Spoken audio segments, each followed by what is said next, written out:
I'm Mo Rocca, and I'm excited to announce Season 4 of my podcast, Mobituaries. I've got a whole new bunch of stories to share with you about the most fascinating people and things who are no longer with us. From famous figures who died on the very same day, to the things I wish would die, like buffets. All that and much more. Listen to Mobituaries with Mo Rocca wherever you get your podcasts. Brooks Running has a new shoe for you runners out there. Did you hear that? Better turn up your volume. In fact, turn it up to the max. Introducing the all-new Ghost Max. It's got all kinds of things to make your knees and ankles feel protected, like Max Cushion, Max Soft Landings with DNA Loft V2 foam, and Max Smooth Rides with their Glide Roll Rocker. Feel better on your run with Ghost Max. Learn more at brooksrunning.com. This is Optimal Relationships Daily, episode 2032. How to be happy. Live in the moment with a plan for the future. By Jay Harrington of lifeandwhim.com. Hello, everybody, and welcome back to ORD with me, your host, Greg Audino. And this time we have another Sunday bonus episode for you, one in which, instead of reading to you from a relationship-focused article like usual, I actually share the audio from a previously aired episode from a different show in our network that I think you would enjoy and take something from. Today's comes from Optimal Living Daily, our personal development show that started the whole network. So let's get right to it with Justin's narration and commentary as we optimize your life. How to be happy. Live in the moment with the plan for the future by Jay Harrington of lifeandwhim.com. Have you heard the claim that every 7 to 10 years we essentially become new people? Because during that time period, every cell in our bodies gets replaced by a new one? That's right. Our organs, bones, skin, it's all new.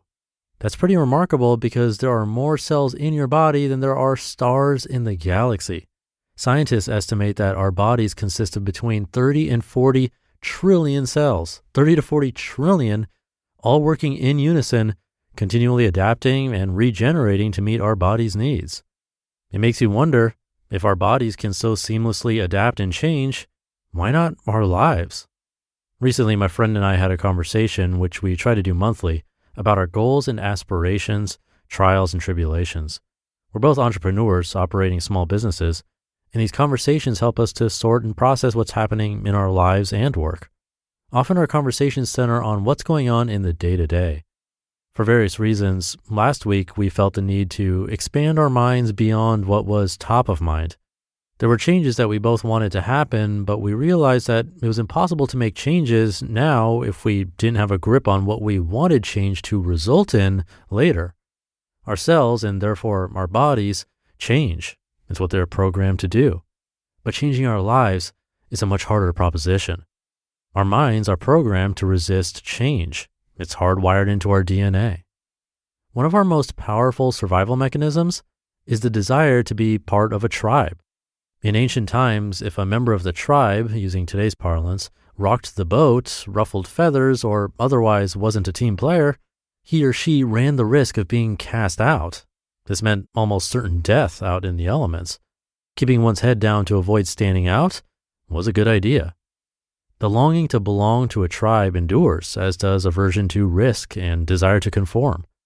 There are still tribes, such as organizations we belong to, places we work, groups we associate with, and they remain essential to our lives. But there's still risk of being cast out.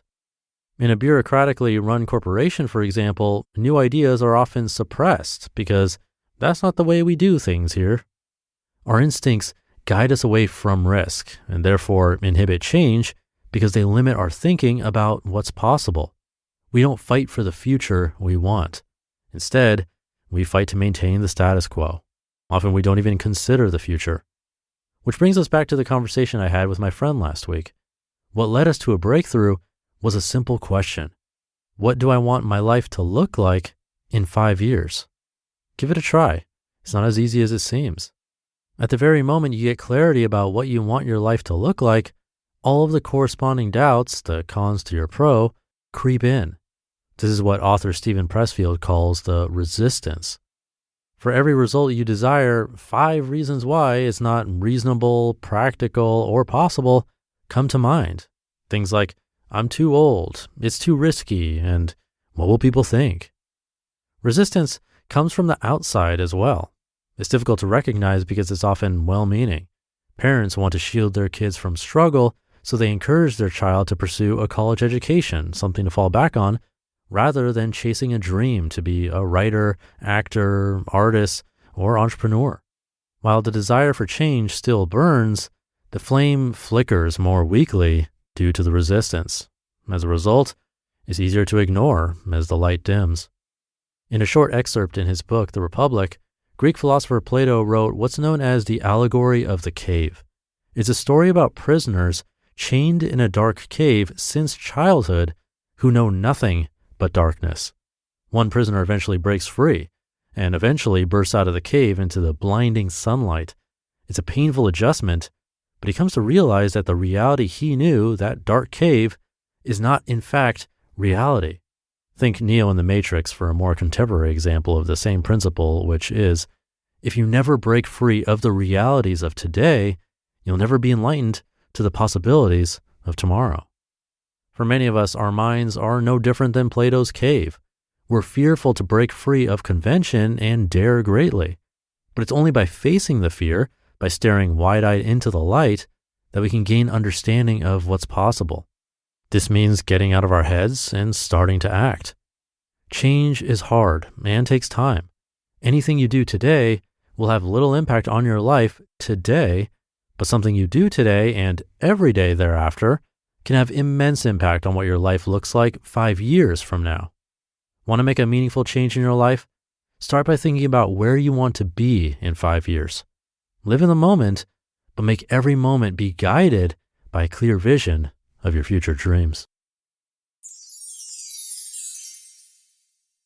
You just listened to the post titled, How to Be Happy, Live in the Moment with a Plan for the Future by Jay Harrington of lifeandwhim.com. Brooks Running has a new shoe for you runners out there. Did you hear that? Better turn up your volume. In fact, turn it up to the max. Introducing the all-new Ghost Max. It's got all kinds of things to make your knees and ankles feel protected, like Max Cushion, Max Soft Landings with DNA Loft V2 foam, and Max Smooth Rides with their Glide Roll Rocker. Feel better on your run with Ghost Max. Learn more at brooksrunning.com. Now, there's a lot of talk about New Year's resolutions right now, and most of them revolve around either a healthier lifestyle or freeing up some time for ourselves. Why not both? Get started on your resolutions with Factor, so you're ready for the new year. Factor's ready-to-eat meal delivery takes the stress out of meal planning and sets you up for success in the new year. Skip the grocery stores, prep work, and cooking fatigue. Instead, get chef-crafted, dietitian-approved meals delivered right to your door. With over 35 meals to choose from per week, including options like keto, calorie smart, vegan and veggie, and more, plus over 55 weekly add-ons, you'll have a ton of nutritious and flavorful options to kickstart your resolutions. And what I really like is that when things get hectic, Factor is flexible. Change your order up every week with plans from 4 to 18 meals per week, or pause or reschedule your deliveries anytime. So head to factormeals.com/optimal50, that's optimal50, and use code optimal50 to get 50% off. That's code optimal50 at factormeals.com/optimal50 to get 50% off. And thank you to Jay. This post reminded me of an anthropology class I took way back in college because we saw a little animation of the allegory of the cave that he talked about, and it really stuck with me. The movie The Matrix also stuck with me when I saw it in high school, and it's true, the basic principle is really similar. What we believe to be reality is just an interpretation of what we're seeing in our senses.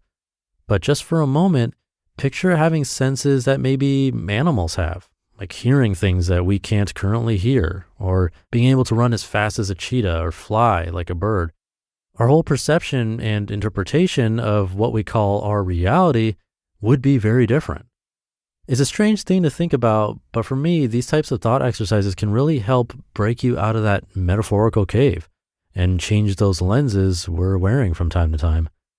And that idea of how 7 years from now, all the cells in our bodies will be different, it's pretty crazy, right?